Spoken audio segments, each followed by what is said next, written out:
Wait a second. Okay.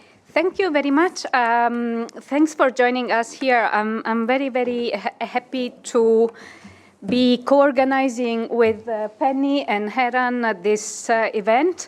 It is 5 years since the World Development Report 2020, and we felt that it was really time to ask what has changed compared to when we conceived the report. Clearly, that was an interesting question for a large audience since we had an incredible reception. We have 250 people between connected online and in the room. And I think this is going to be an interesting day. We picked the papers that were speaking about those issues that weren't so visible at the time, and hence I think that that will make for a very interesting discussion. And the hope is that at the end of the day we will have learned something more about where we go next. With that, I would like to start the conference. And I'll pass the word to Indermit, and then we will continue with the presentations. Indermit, over to you. Thank you, Daria. I know that people aren't here to listen to me, so I'm not going to, though I have these long notes that Daria has given me, like single space, the font 8.5, and so on. I'm not, and I don't even need to introduce Penny Goldberg to you because you know who she is. She is one of my favorite. Chief economists of the World Bank, present company included, and so it's really nice to welcome her back to the World Bank. Now, as chief economist of the World Bank, when she was here, it was at a very easy time: 2018, 2019, 2020. And so on. Fortunately, you're coming back to an even easier time now, right? But she actually championed trade. She championed global value chains as engines of, as powerful engines of development. And the 2020 World Development Report was done under her guidance. Now, normally we have these retrospectives after 10 years of WDR. But for trade, time is passing very, very quickly in terms of the changes and so on. And so Daria, I think that she's done the right thing by actually taking a look at this and saying, okay, what did we get right? What did we get wrong then? But more importantly, what are the questions that we should be answering at the World Bank, at the IMF? We have Michele over here. Too, right? And so I think that's really the key. So I hope that during the day we really think about that and we end up asking this group of experts over here about what we should be doing next and how to answer questions like what should we be telling emerging market economies about trade? What should we be thinking about when it comes to WTO reforms? And then when you get to the regional side, what should we be thinking about AGOA, for example, or the AFCFTA, and so on? So there are all of these questions that are on our minds, and we get very, very different answers depending on who we ask. So I thought this is a great gathering, and I can't think of a better way to kick it off than to ask Penny to take us through these questions. What have we learned since 2020, and what comes next? Over to you, Penny. So, Indermit, thank you very much for your very kind words and for having me back here. Can you hear me? I'm not sure. Yeah. So it's great to be back and see so many friends and colleagues and also people who came from the outside. So thank you all very much for making it here. I too thought it was a great time to think again, to reflect on the work we had done on global value chains, since so much has happened since 2020 in trade. And let me see, is it moving? So let me. You want to stand there and speak, Penny? Turn it on. I can stand up. Yeah. Okay, great. Okay. So this is the cover of the World Development Report from 2020. And I started working on this report as soon as I came to the World Bank. And I remember people were asking me at the time, so what do you think of the research department of the World Bank and the research that people do? And I always said what really distinguishes the research at the World Bank is they're ahead of everyone else. They're able to identify interesting, important questions and make an attempt to rigorously address them. And academia often follows with a few years, if no more, of a lag, and eventually catches up, but it's always the World Bank that comes first. And I think that was very much true when it came to global value chains. When we started working on this topic, it seemed like a technocratic issue, one that was of interest to a select group of trade economists, but it was not of general interest to the public. Of course, this changed dramatically within a year, sadly, for reasons that had little to do with our own contribution. Nevertheless, global value chains became a household term. And this is, another case where the World Bank was ahead of the game. So I remember when we started working on this report, the first thing we did is we had a meeting with the directors of the report, and some of them are here, so Caroline Freund, Daria, unfortunately, Aditya. He's online. He's online. Hi, Aditya. He couldn't be here in person, and Paul Antras, who also couldn't be here. So I remember we had a meeting where we started brainstorming on global value chains. And the first question we asked is, so in what sense are global value chains different from usual trade? So is it just trade and intermediate inputs? At the time, we didn't know the answer. We were all more or less experts in trade, and there were many people on the team. I see some of them here today who had actually done work on global value chains, but we couldn't really answer these questions. And this is a project during which I learned a lot myself. And one thing we learned as we were thinking more and more about global value chains is that what distinguishes global value chains from other forms of trade are two characteristics. One is you have hyper-specialization, and economists tend to focus and emphasize that particular aspect. So you have fragmentation of production that allows us to be super efficient, hyper-efficient. But at the same time, there is another aspect that's usually emphasized by sociologists, not by economists, but I've come to believe this is perhaps even more important, and this is the involved firm-to-firm relations.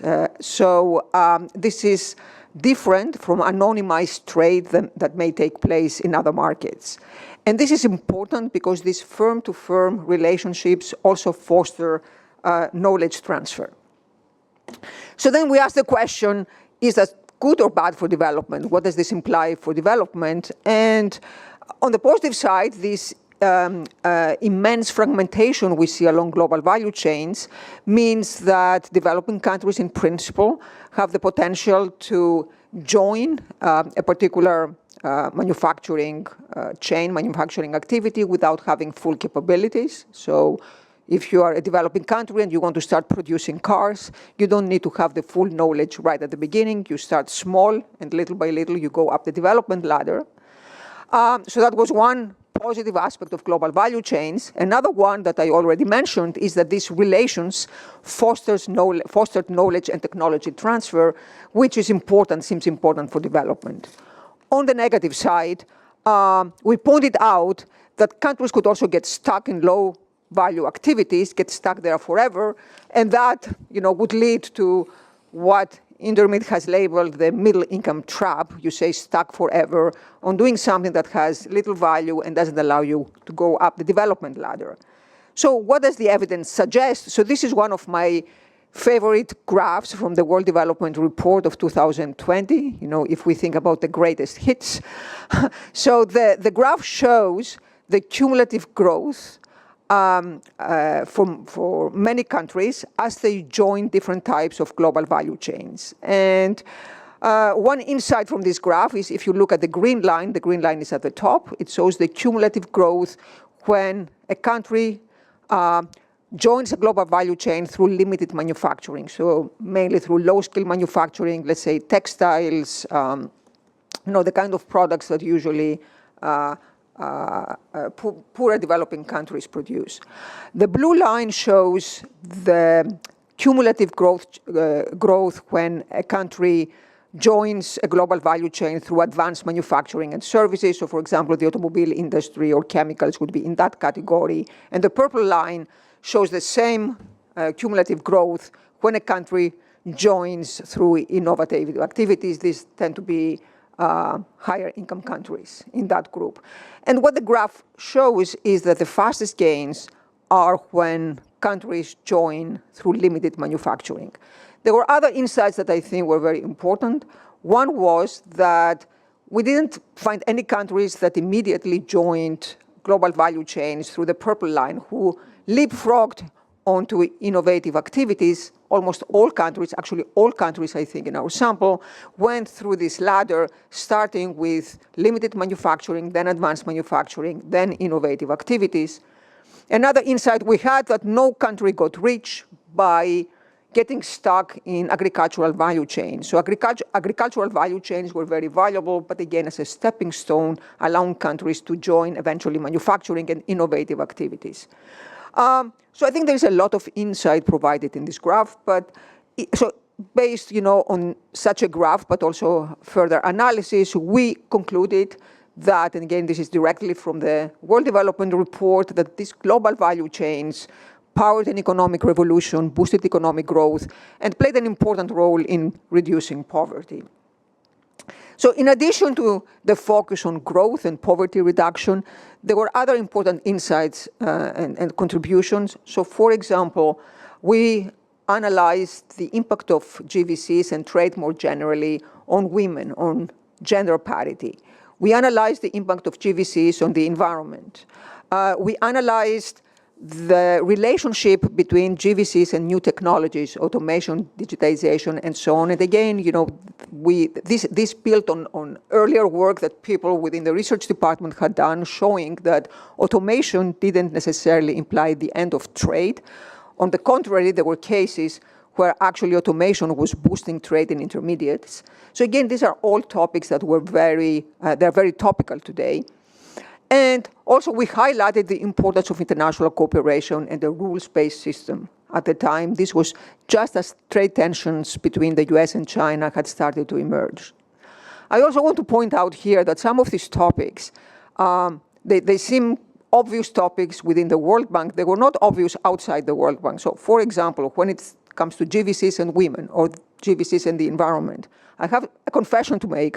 When I was chief economist at the World Bank, and one of the groups within the World Bank that focused on these issues came to me and said, well, in the first draft of the World Development Report, you are saying absolutely nothing about women, nothing about the environment. I remember looking at them and saying, actually I said to them explicitly, are you serious? Like we have an emerging tariff war and you think the most important issue is GVCs and women. And I was wrong, and I think they were absolutely right. And these are important issues that we should be addressing. And it's perhaps no coincidence that in the meantime, as it happened so many times before, there is a very rich work in academia focusing on these topics. So GVCs and women, GVCs in the environment. And again, I started thinking about these issues thanks to the World Bank, and this is another case where the World Bank was ahead of the game. So I think for all these reasons, this is a product that I'm really proud of. Personally, I learned an awful lot from working on this topic, and also from interacting with many of the people at the World Bank here and building on their expertise. So these are all the positives. This is a time of self-reflection, so it's also very useful to ask, so what did we miss? Did we get everything right? So an obvious omission is that if you search for the word resilience, it appears once in the World Development Report, in the entire report, and this is only in the context of green growth. So it's not used in the way we think about resilience of global supply chains today. There is no mention of choke points or pressure points in global value chains. There was a section in macroeconomics, a very brief section, that focused on synchronization of economic activities, but the main focus there was on the transmission of inflation and the effects of exchange rate movements. So nothing about the various types of risks that may affect global value chains. I started thinking about these issues after I left the World Bank, thanks to what happened in the world after 2020.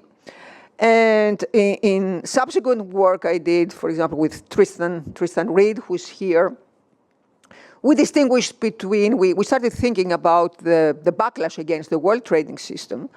And at that time, we distinguished between three phases in this backlash against trade and globalization. By now, I would distinguish between four phases.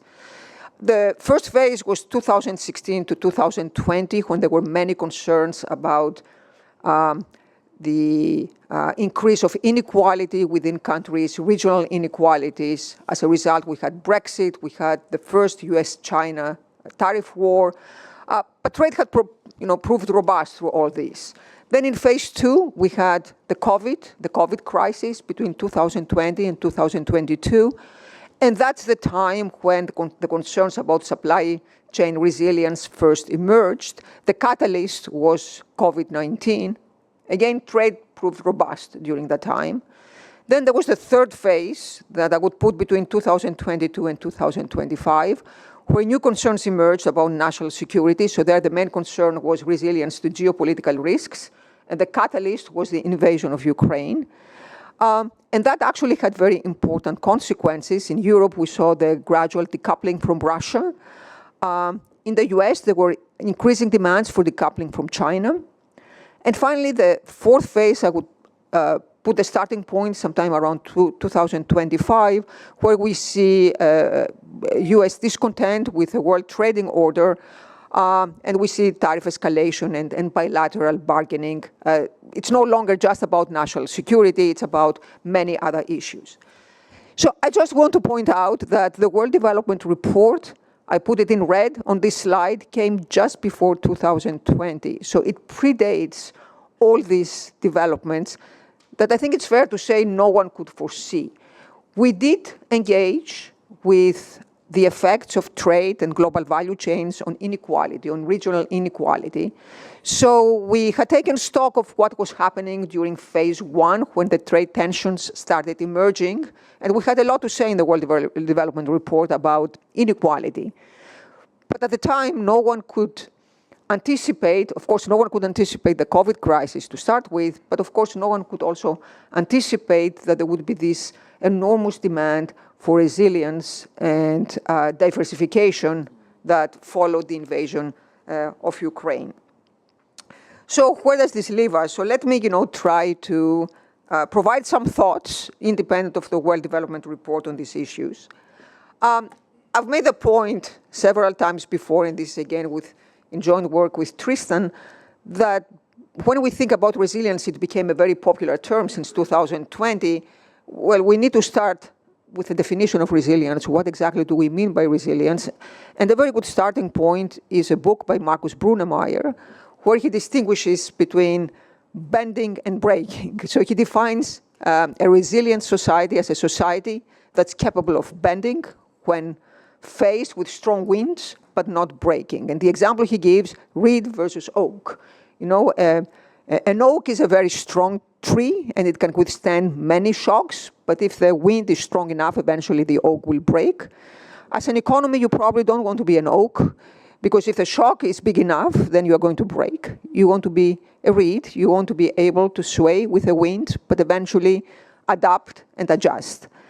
And this seems to me a very appealing analogy, but it still raises the question, how do we bring it to the data? How do we operationalize it? How do we benchmark it? And there are many conceptual issues that arise. So for example, we need to be very specific about the type of the shock we are thinking about. Is it a supply, a demand shock, or both? Is it a sector-specific or a country-specific shock, or both? Is it idiosyncratic or systemic? And just to give you one example, during COVID, everyone at the beginning, in the first months, everyone thought this was a demand shock for sure, because as many economies were closing down, people were deprived of income, and everyone anticipated this would imply lower demand. Yet very soon it became clear this was more of a supply shock than a demand shock, because most countries had the ability to provide stimulus checks. So the demand was addressed, the demand concern was addressed through policy. But at the same time, because of the lockdowns, supply fell short. So we had huge supply shortages that had very little to do with global supply chains. They had a lot to do with supply chains. But we did have supply was affected. So it was a supply shock. Now, if it's a demand shock, then supply chains are totally irrelevant. If people don't have money to spend, it doesn't matter where the goods come from. If it's a supply shock, then it matters where the goods come from. But there, it really matters whether the supply shock is specific to your domestic country, it affects the whole world, it affects a subset of countries. It really matters who is affected by that. So keep in mind that arguably COVID was the largest shock, the biggest global shock since World War II. If you take that into account, I would argue that if we judge the economy by the bend but not break criterion, then the world economy proved incredibly resilient during 2022. And international trade and global value chains actually contributed to this resilience. And there are many ways to show that. Very briefly here, I feel I'm preaching here to the converted, so probably I don't need to spend much time on this. But very briefly, trade volumes declined very sharply in 2020, but they rebounded in 2021. Firm-to-firm import relationships that many here have shown are very important and hard to build. They were not disrupted during COVID. The intensive margin was affected, but not the extensive margin of trade. And also because COVID waves were not synchronized across countries, so different countries were hit at different times, the imports of personal protective equipment is domestic bottlenecks. And one way to show that, I like to show this graph, and again, this comes from the work with Tristan. The first graph on the left shows you what happened to imports of the famous face masks during this COVID time. There was a shortage for 1 or 2 weeks, and then imports of face masks increased dramatically. Where did these imports come from, actually? They did come from China, because China was the major supplier of masks at that time. And this was not true just for face masks. If you look at other important products, electric car batteries, semiconductor chips, all these, the imports of these products increased during that time. So this is one of the reasons I said that actually global supply chains delivered. Another way to make this point is to quote Bourla, the CEO of Pfizer, who famously said that to manufacture the COVID vaccine, you needed 65 ingredients from 14 different countries. And these ingredients managed to come together. So Pfizer managed to procure these ingredients during COVID. So this is an amazing performance of global value chains, if you ask me.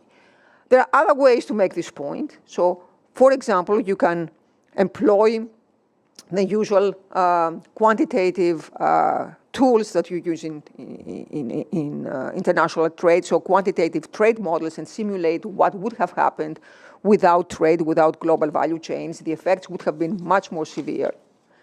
And finally, all this is consistent with a point that has been made in an important paper by Caselli, Koren, Lisitsky, and Teniero in the QJ in 2020. So the paper predates all this crisis.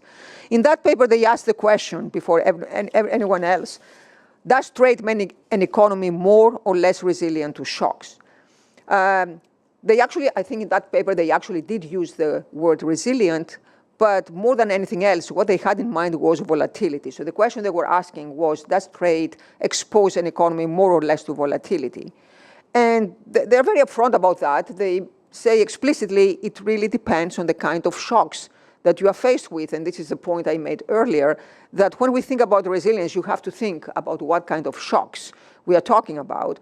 So in particular, if a country is primarily affected by sector-specific shocks, then trade may make it more vulnerable to these shocks because trade involves specialization. On the other hand, if you are faced more with country-specific shocks and you have a certain degree of diversification, then actually trade may make you more resilient in the sense that it exposes you to less volatility. So they look at this question, they actually find that trade up to 2007 had reduced volatility. Why? Because there was more exposure to country-specific shocks. So the point, again, is that we cannot talk about resilience without thinking about the particular type of shock. Now, this was all up to 2022. So in short, my view is that this obsession with global value chains during the COVID time, in some sense, it was good for PR, it was good for publicity, because global value chains became something that everyone thought about, that everyone engaged with, but for the wrong reason. Namely, there was this backlash against global value chains when, in fact, there was no evidence to support this backlash. If anything, the evidence would support the opposite. In my opinion, this changed in 2022 when the world was faced with a different type of shock, namely with the Russian invasion of Ukraine.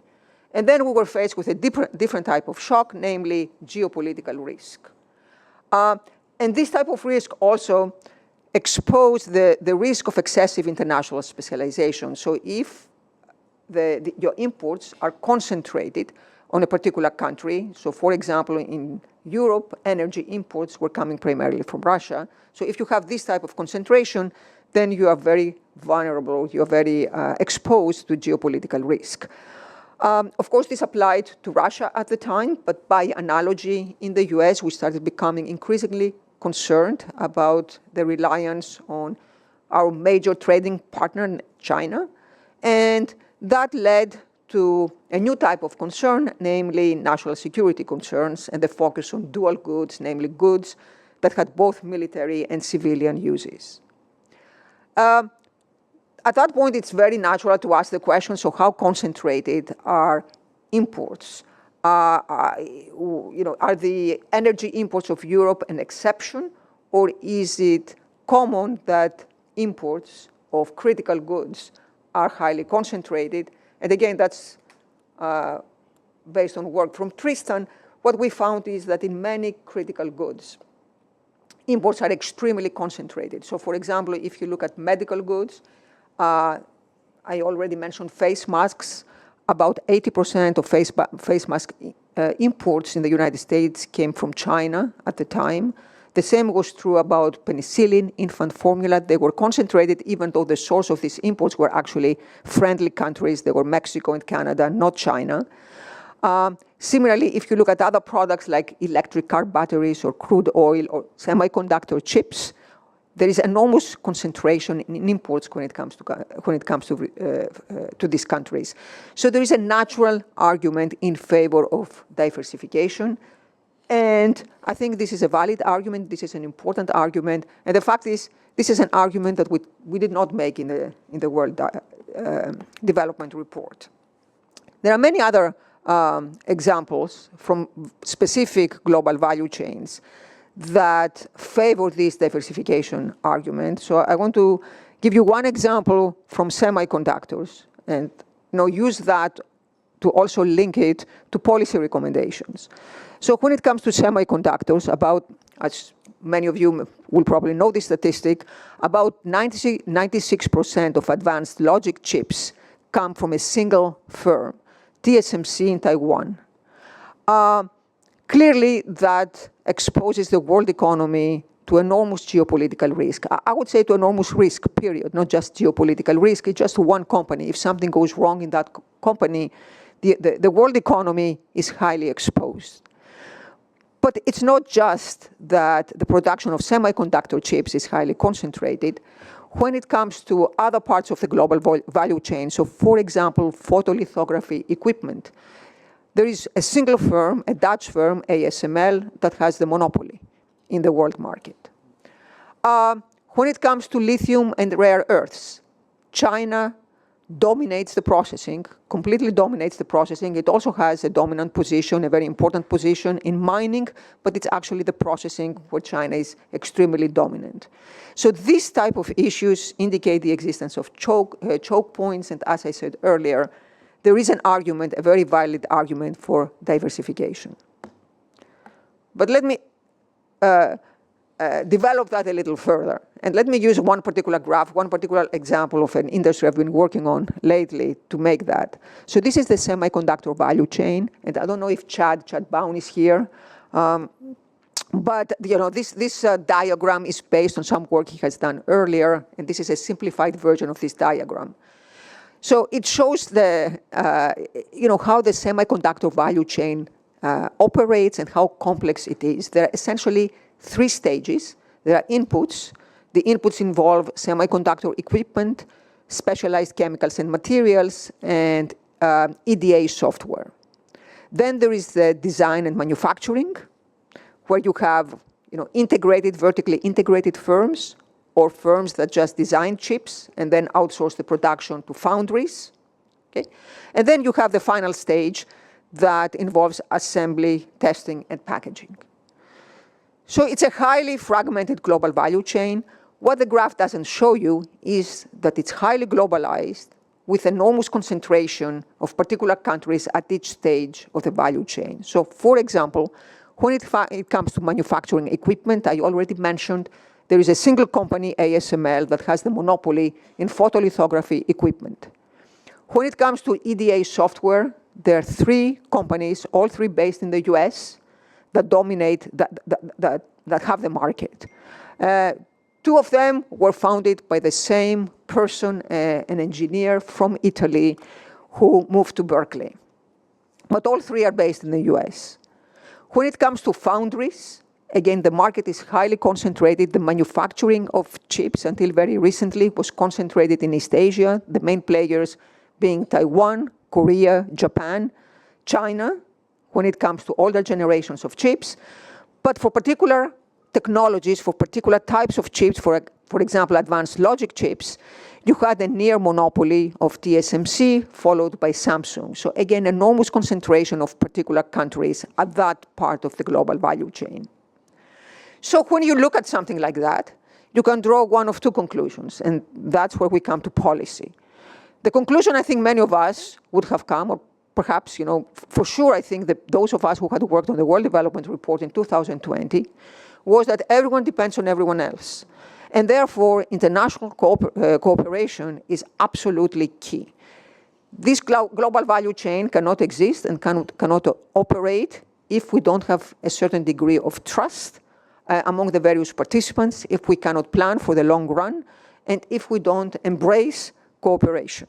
So for example, it's true that you have geopolitical risk when it comes to chip manufacturing, right, to the foundries.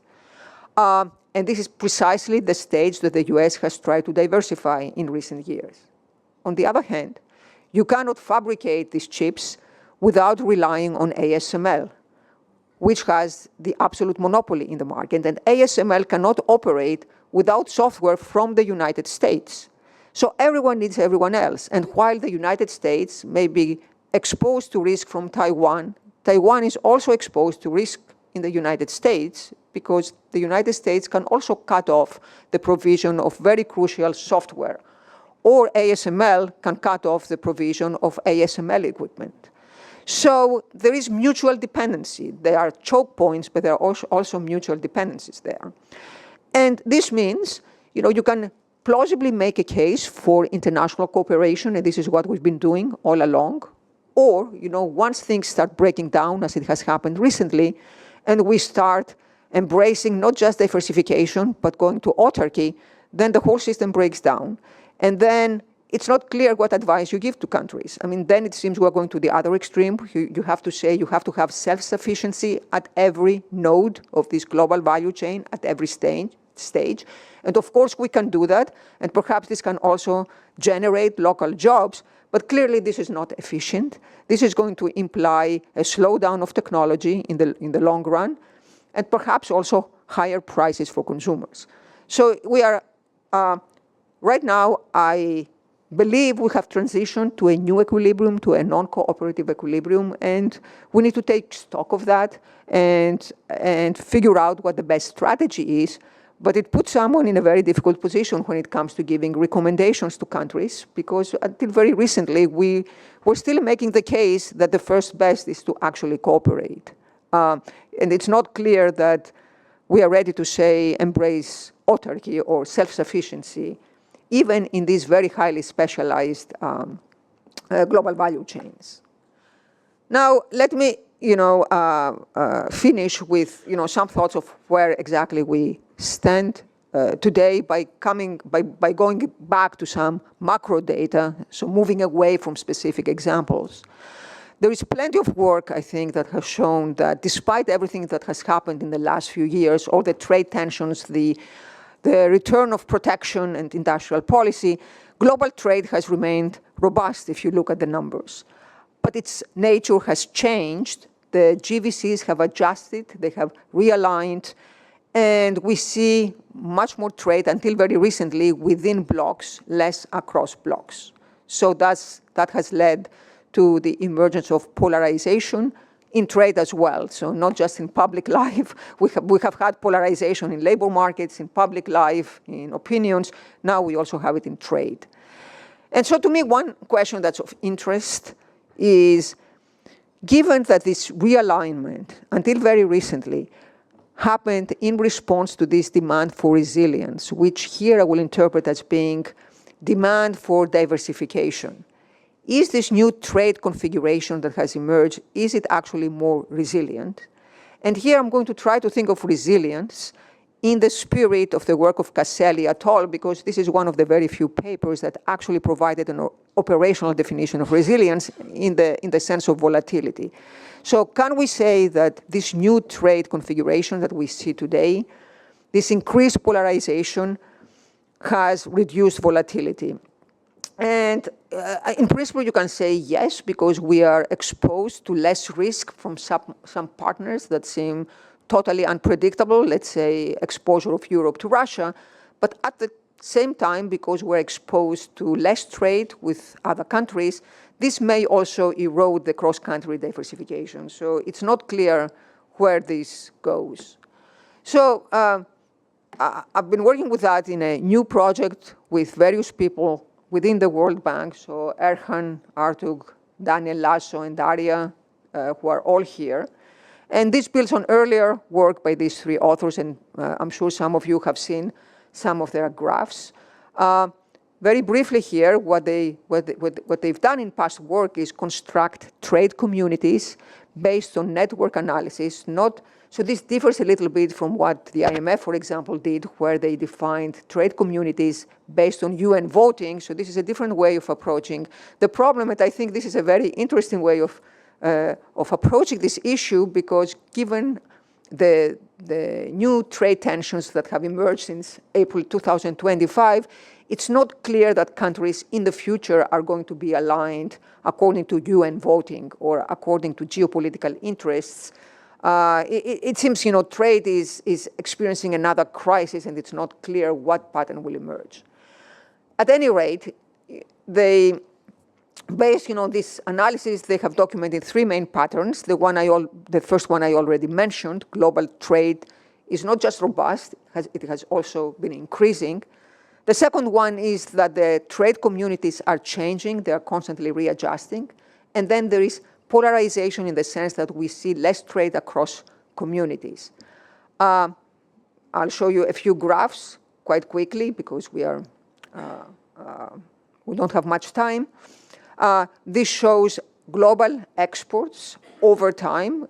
So it's quite striking that despite everything that has happened, global exports have increased substantially after the COVID crisis. So you see the big increase after 2020, 2021. Exports increased dramatically, but since then, so they remained flat between 2021 to 23, and now they're increasing very rapidly again. So global trade remains robust. But you see enormous shifts in trade networks. And if you look at the colors of the map, your first impression, if you sit far away, is that the colors are changing. So we used to have, in the 1990s, you used to have essentially three trade communities, one in the Americas, one in Europe, that included Russia at the time, and one in Latin America. If you see what has happened in 2020, we have more trade communities. What is most striking, this is based all on gross flows. What's most striking is that you see Latin America has moved from being in the American trade network to being in the Asian network. So this is a very salient shift. You can also do this analysis in terms of GVCs, okay? Global value chains, trade, and again, you see this striking shift of Latin America. So if you look at what was going on in the 1990s, 2000s, 2010s, you see the well-documented existence of three major networks, so the Americas, the one around Europe, and Asia, right? And this remains the case, except Latin America moved from being in the Americas to being in the Asian trade network, right? And this is all based on how much they trade with each other. There are also some other realignments in African countries, if you look carefully, but African countries were less linked to GVCs. But it's interesting going forward that in Africa there is also a lot of movement. The other interesting development that you can only see if you use the ADB data that go up to 2023, and again, that doesn't come as a surprise, is that also Russia has moved from the European trade network to the Asian network. Okay, so you see these big shifts in trade networks that align very well with political development. So in the case of Russia, it's very easy to explain. In the case of Latin America, the roots are deeper.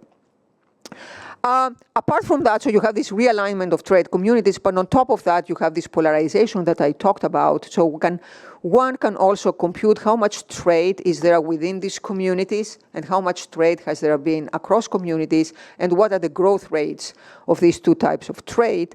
And if you do this and you compare the growth rates of cross-community trade between 2002 and 2007. So this was still the period of hyperglobalization.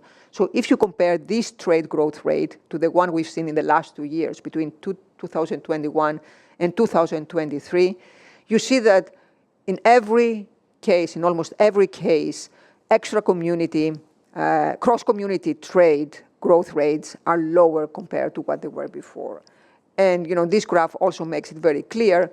If you look at the cross-community growth rate, this growth rate is negative for almost every area. The most notable decline is in China, and of course China matters because China is large.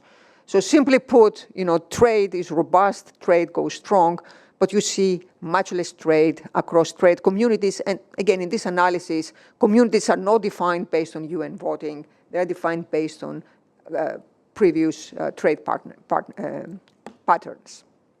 So coming back to the question, what does this imply for resilience, for volatility? One of the exercises we've been running is redo the analysis of Caselli et al., but with this new data and taking into account that trade communities have changed.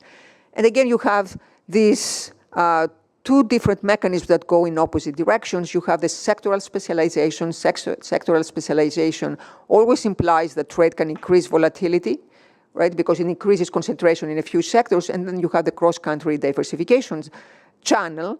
And what we're primarily concerned with is how this cross-country diversification channel is affected by polarization.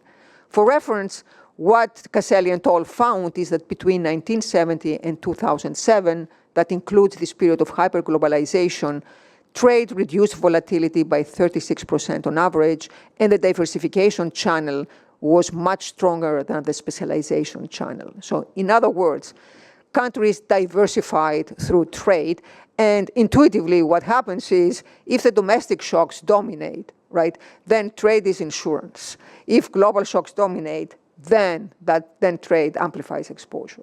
So if you repeat this analysis for 3 different periods, 95 to 2007, that's the period of hyperglobalization. 2007 to 2015, that's the period of globalization. And then 2015 to 2022, that's the period of polarization. As I mentioned, trade is increasing. That's the time when you see increasingly intra-block trade. If you repeat this analysis separately for these 3 periods, this is what you find. You find that the main results are stable. It's still the case that trade contributes to a reduction in volatility, despite everything that has happened, despite the polarization. However, the diversification channel is weaker after 2007. The specialization channel gains in importance. So put it differently, there is no evidence so far that this polarization, that this realignment of global value chains that has happened to a large extent in response to a demand for resilience and diversification, that was ultimately the reason that countries try to realign global value chains. There is no evidence that the diversification channel has become stronger. If anything, it has become weaker so far. These are preliminary results, but again, they point to the fact that global value chains have not undermined resilience. To conclude, I will repeat what I said earlier, that despite the fact that we did not talk about resilience explicitly or diversification, I am proud of the World Development Report and all the work we did. If we were to write it today, I'm sure we would have a very large section on resilience and geopolitical risks and the need for diversification. That said, I'm not sure this would have changed our main conclusions and our recommendations. I expect we would still make the case for international cooperation. But these days, this is like saying we should go back to a different time. We live in a very different world today. I think the train of international cooperation has departed. We have trade tensions, we have unpredictability, uncertainty. We are at a non-cooperative equilibrium, and it's not quite clear what the future of GVCs is.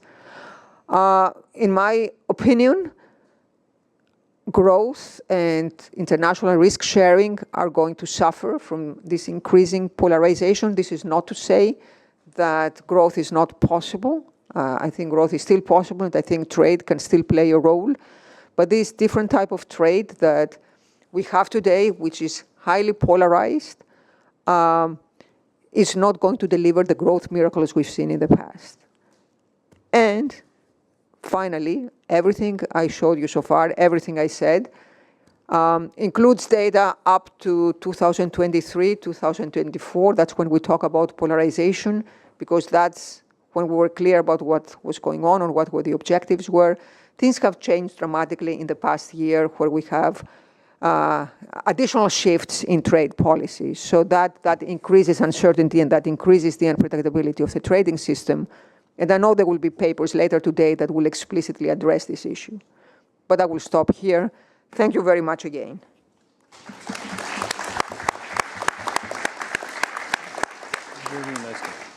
Really nicely done. I know we are out of time, no?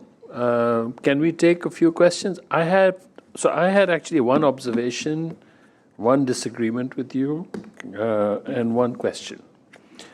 The observation that I had was when I looked at that number that you had, the growth of exports and so on. You see that the kind of shocks, right? So I don't know who I heard during the annual meetings, but what they said was, if you want to break the world economy, a real sector shock won't break it.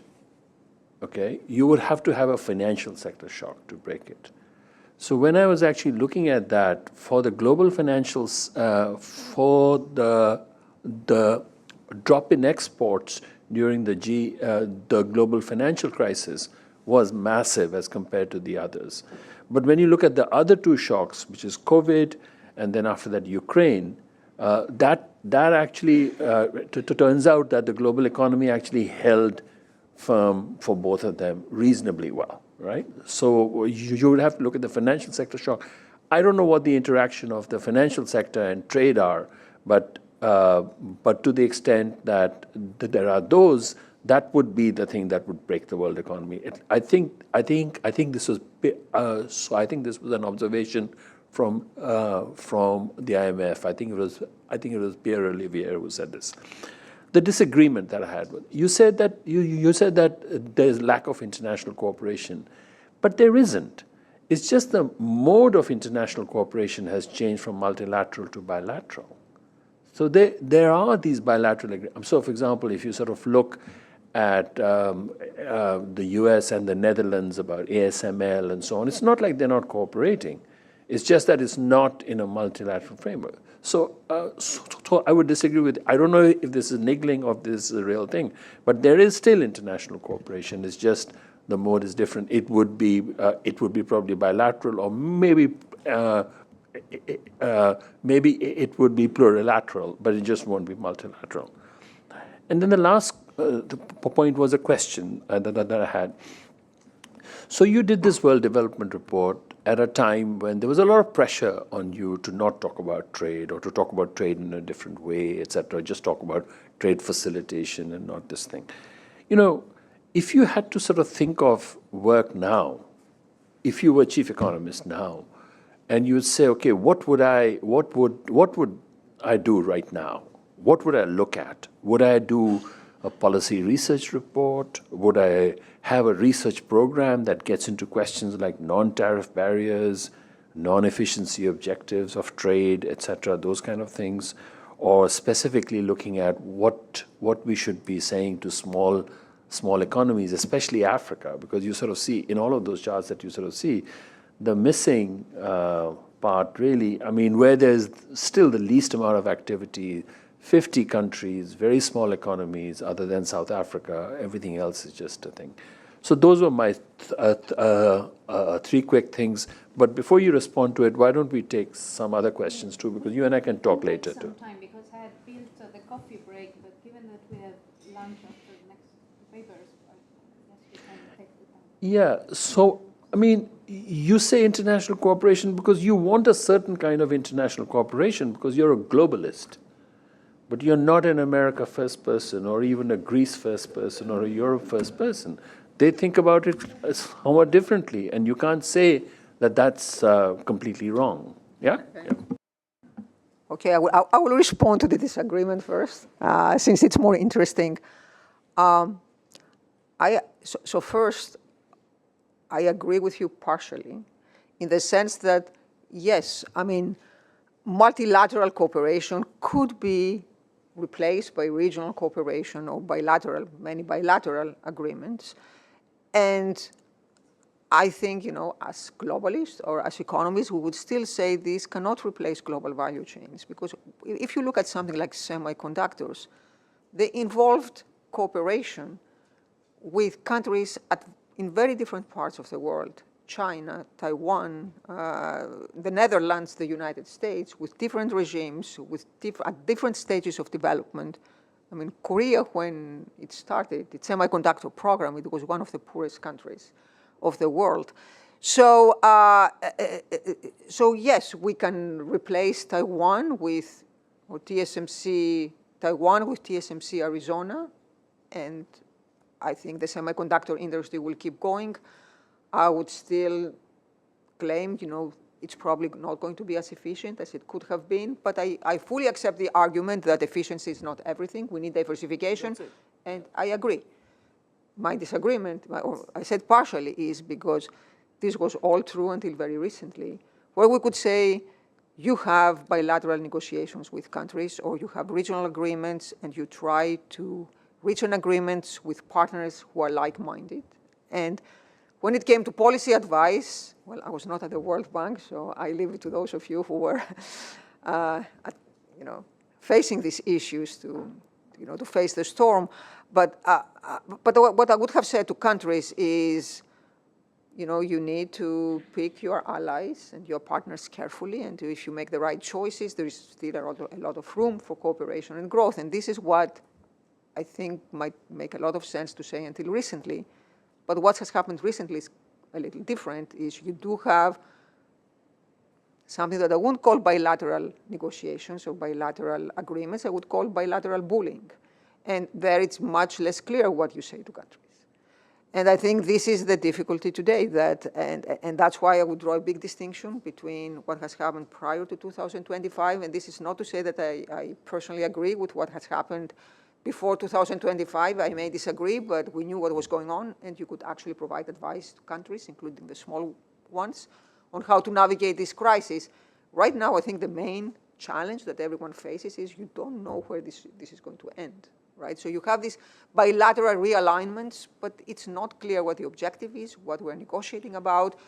The bargaining power, so Michele is here, and not just Michele, there are many people who have made the case in favor of multilateralism. What was the big appeal of multilateralism for developing countries, for small countries, was that you were not exposed to the bargaining power of a very big partner, that you were sheltered from someone like China or the United States exploiting their strong bargaining power vis-a-vis you, because the non-discrimination principle implied that any agreement that's reached between two WTO members was also, would also apply to you, right? And so this has disappeared. So now the small countries are completely exposed to the bargaining power, or bullying, if you want, of someone who has much more power. And how do they navigate that? So one quick thing. So I see that the only thing I would quibble with again with you is that, you're talking about pre-2020 and then you're talking about post-2025. But between 2021 and 2025, there was bullying too. It was just G20 bullying the rest. It wasn't like, it wasn't that it was. So it's not like this, the situation that you see today suddenly happened. There was this intermediate period during which countries that controlled 85% of world GDP, the big economies, were behaving in a way that was anti-trade, essentially, right? Yeah, I agree. Yes, sir. You'll have to go to a mic, any mic. Yeah, maybe a suggestion or maybe a comment. Thanks for Penny's statistics and analysis. You also mentioned World Development Report 2020, right?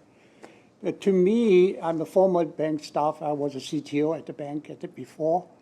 I thought the World Development Report impressed me the most is 2015, which is the mind, society, and behavior.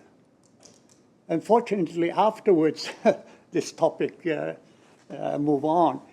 My question is whether talking at that level will be more sustainable, or in a way that they can guide the world. You talk about global value chain. And it's still driven, the trade or value chain or whatever is still driven by human behavior. And then you have a society and you have a mind, which is very still 10 years afterward, is very relevant in the current AI space. Got it. Yeah. We'll take a few more questions. I think you actually mentioned the social part too. Anupam, please. Today, this age is the age of narratives. And narratives are very influenced by how you present the data. So one question I had is that you have presented very aggregate data. Does the story remain the same if you change the periods? And I'll give you a specific thing. And the composition, like, for example, commodities, services, and manufacturing, let's say, manufactured. Because I think that when you do that, the story changes quite dramatically. And the reason I say that is, 25 years ago, I was chief economist for Shell, and we were doing global scenarios. And we started off with all the World Bank and IMF data. And we found this story that you're talking about, regional growth, the sort of intra-regional growth versus international global growth. The narrative, the story was quite different than what we had been telling from from Washington. For example, the 5 regions or 6 regions we found were integrating much more rapidly, and the story became even richer when you disaggregated into commodity services and this thing. So I'm just wondering if your stories, the narratives, stand up if you disaggregate. Good question. Caroline. Yeah, thanks. That was fantastic. It was really nice to hear you go through all of that. My question is about dependence, resilience, and security, and whether how to think about, and it relates to the last question in the sense that when you looked at resilience in the new work you're doing, it seems like you're looking across all goods. But I don't really care if we're volatile in T-shirts and apparel and most of the things that are traded. It's a very small subset of things we worry about related to medicines and the semiconductors. So I guess one question is taking those out and focusing on them, would that make more sense to think about the polarization versus other? Then the other is, if countries plan in advance, you'll never actually see the bad episode because we will have planned for it. So you might completely miss in the data the whole reason we're doing what we're doing because it never materializes because we shifted away from China. So, I mean, it's so hard, and I think that's the big question now when it comes to security, is how do we bring that into our models in a way that it's not just about economics, it's about not having the ability to spy or dual use or all these, or health issues. Do you want to take these comments and then we take another round? Yeah? Yeah, I mean, starting from the last one, I think this question is at the heart of the debate, right? But let me slightly, qualify what you said at the beginning. I think we still care about aggregate volatility in the sense that if the textile sector is exposed to great fluctuations, people may lose their jobs. I mean, during COVID, we cared about volatility simply because you had this enormous economic shock. The economic activity was tanking. The service sector took a huge hit. So yes, you were actually interested in what the aggregate economy looks like and whether people could be absorbed in other sectors. And that's where also this difference between sectoral specialization and country specialization matters. But I think the critical issue, and regarding the disaggregate analysis, I mean, we can easily do it by sectors, for different sectors, and that's very interesting, and we should do it. But again, the point is that in many cases, you don't want to do that because you are interested in aggregate risk, because you are interested in the ability of an economy to confront a sector-specific shock. But coming back to Caroline's question, so how do we deal with the fact that what we're interested in, there could be choke points in specific supply chains that are very important? I completely agree with this. And perhaps we would all agree about what these products, or some of these products, are. I mean, my general issue is that once we go down this path, first of all, it's not just for economists to decide what the important goods are or not. There has to be some social consensus that this is a matter of values of a society. What goods do we think we should produce domestically, and where do we rely on imports? But there is a risk that this is exploited, especially when it comes to national security. I mean, people invoke national security to justify protection in agriculture forever, in aluminum and steel. It's not clear where you stop. So in principle, I completely agree. On the other hand, I think we should be vigilant when we're presented with these arguments. And so I pointed out, for example, that all these arguments emerged during COVID, and the example everyone gave was face masks. Yes. And then the face mask came from China. And so we can completely decouple from China for good reasons, in semiconductors perhaps, or, rare earths, you want to be decoupled from China. But when it came to a health shock, they actually helped. So I think we need to, I'm very open to having this debate. But I think we should be very cautious not to give in to populist arguments that, we need to be autarkic in almost everything to build this resilience. You want to take another round of questions? Yes, sir. 1, 2. No, actually, Tristan, you're not allowed to ask because you're a co-author. So, Bob, go ahead. Yes, I'm John Strand, previously DEC. I've been working a bit on shipping of goods by sea. And my comment is to this issue that LAC seems to have shifted their emphasis on exports to Asia from, say, North America. I was just wondering whether this can comprise very big changes for some very specific goods.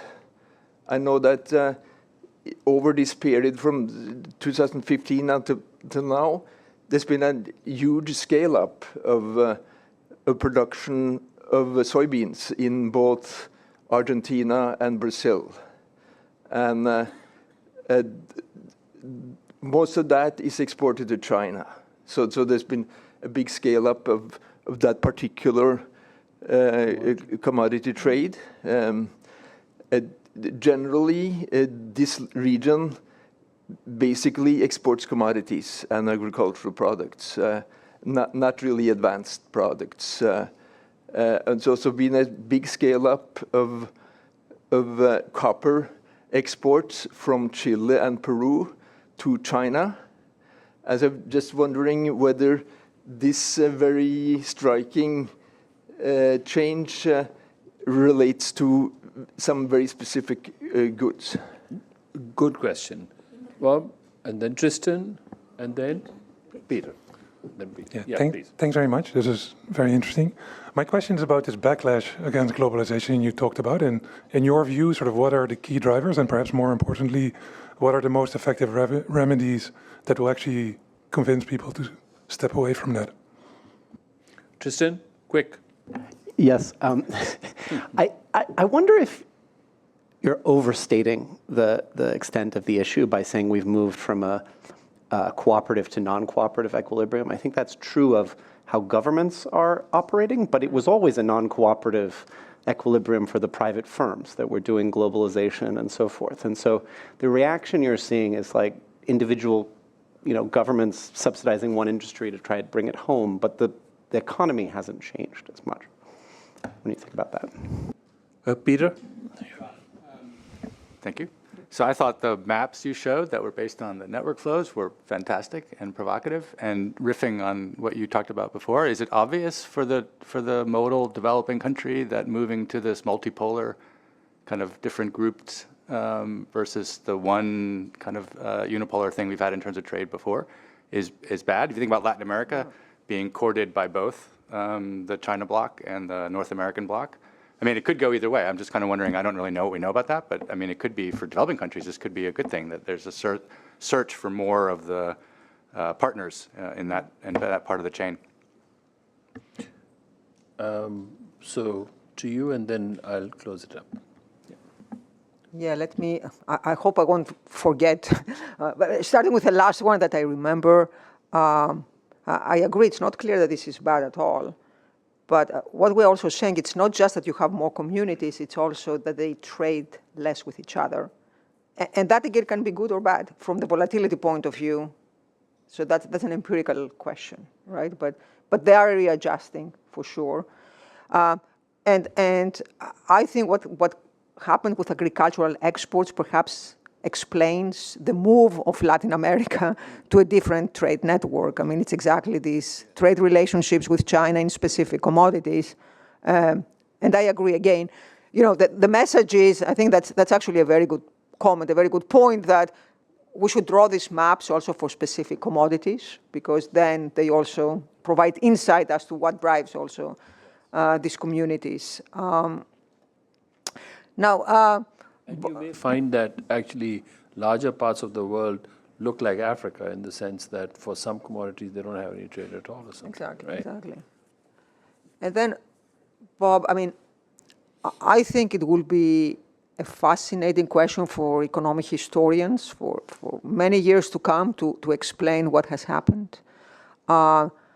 I don't think the answer is simple. I mean, we can all, point to various developments, the rise of or the perception of rising inequality, for example. But still, I would say what we are seeing right now is quite dramatic in terms of geopolitical reversal. And in the past, whenever we had dramatic geopolitical reversals, there were profound changes in the economy, right? So you had, people were starving, then you had the French Revolution. You had the Weimar Republic, it was followed, eventually by World War II. There was nothing like that this time. There were pressures, clearly. I mean, I'm not claiming that we had a perfect society, but in 2015, 2016, the living standard in the economies that revolted against trade was pretty high overall. So it's very hard to understand what exactly happened. I mean, I've made the case before that inequality was one of the major drivers, and I think it was a main driver in the sense that it was a stepping stone. So it started changing, it started building a narrative against trade. And I know I've had an exchange with Phil, who's here, and he's in the panel, so I'm sure he will have a lot to say about that too. Look, some people might also blame, the trade economists who have done work on inequality in actually in turning the public against trade, because all the surveys do not show that people were opposed to trade or to China or to anything like that. The first word came from academia, it came from, or from the World Bank, it came from researchers pointing out that there were these imperfections or, these distributional impacts of inequality. I don't think this is quite true. I don't think people read academic papers, but I do think that little by little, I think there was this narrative that all the woes of American society are due to trade with China and trade with low-wage countries. It was politically very convenient, and then it developed its own dynamic. And then came COVID, and as I said earlier, I don't think COVID exposed the vulnerability of global value chains, if anything, the opposite. But again, it was very convenient to build further on this narrative that it's all due to trade, and especially trade with China. And then came, Ukraine, which was actually real. This was true geopolitical risk. And again, that made the argument even stronger. So I think that there's a certain dynamic that developed over time and took a life on its own. And now we are in the situation we are that Tristan, questioned. So what I mean is, so I think firms compete, always compete. Very often, they also work together. Along global value chains, they often work together. And that's what I meant. There was cooperation, but there was competition as well. But importantly, governments like the US and the Chinese government or the Korean government looked on, encouraged cooperation when firms wanted to cooperate. They never intervened to stop these relationships from forming based on geopolitics. And I think now it is different in the sense that this is not something the private sector wanted. The private sector very much wanted to keep trading with China and even Russia, But all the pressures came from the government, and now we are in a very different regime, I think, where, not just trade, but welfare is viewed as a zero-sum game. If one country is doing well, this means we cannot do well. So I think this is a very different mindset. Let me try to close up with so actually, I was struck by Peter's question because this was a question that we get also, Peter, from smaller economies who are not very rich and so on. So I asked people like Daria and Aditya Matu, our trade specialists and so on, what are the sort of, what should we be telling them? And if I had to summarize it really quickly, it would be what they told me was that when you had a globally integrated system, we would tell small countries to become a spoke to this big hub. Basically, what we are telling smaller economy now is that they should be the hub to these, spokes, right? And they shouldn't choose necessarily. They should actually try to sort of link up with each one of these things, right? Through essentially bilateral agreements or through trade agreements with blocks and so on. The second thing I wanted to say, Penny, that was one of the nicest presentations on trade, one of the most thought-provoking ones that I've seen in a long time. Thank you very, very much. And I think that I was very, very lucky to be here for that one, but I think that all of us are very lucky that you've given us such a great start to this discussion. Thank you. Thank you very much. Let me just point out that most of my slides were built on work that I've done with people here. So. You